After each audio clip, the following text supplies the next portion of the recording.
A reading and reflection for Good Friday. Matthew chapter 27, from verse 15.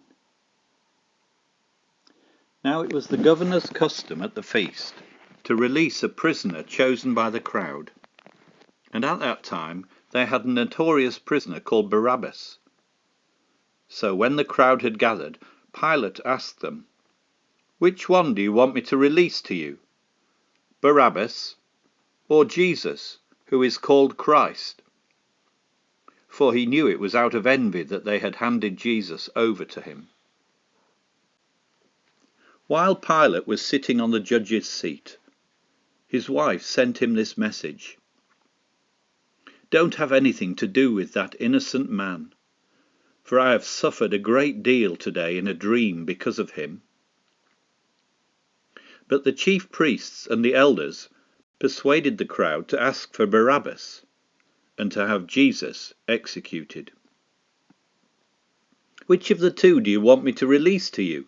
asked the governor. "Barabbas," they answered. "What shall I do then with Jesus, who is called Christ?"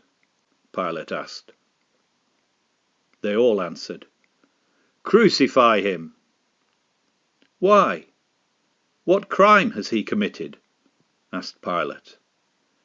But they shouted all the louder, "Crucify him!" When Pilate saw that he was getting nowhere, but that instead an uproar was starting, he took water and washed his hands in front of the crowd. "I am innocent of this man's blood," he said. "It is your responsibility." All the people answered, "Let his blood be on us and on our children."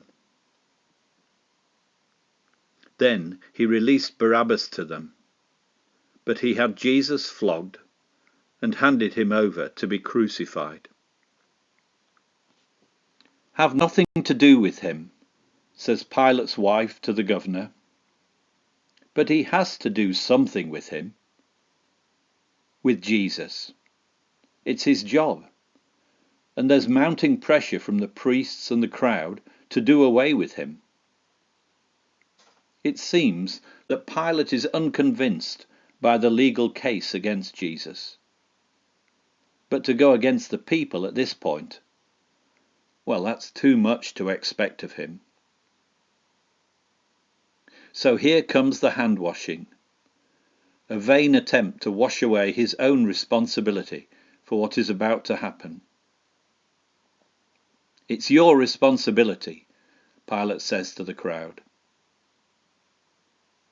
One of the horrific injustices of history is that the crowd's response, "Let his blood be on us and on our children," has been misused as an excuse for the persecution of Jewish people over many centuries.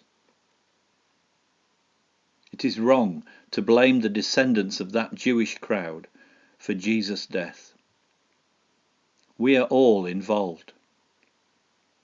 Because of sin, which no amount of hand-washing can remove, we all share in the responsibility for Jesus having to suffer and die. However, we are not lost in our guilt. Jesus died to cleanse us and invites us all to have something to do with him.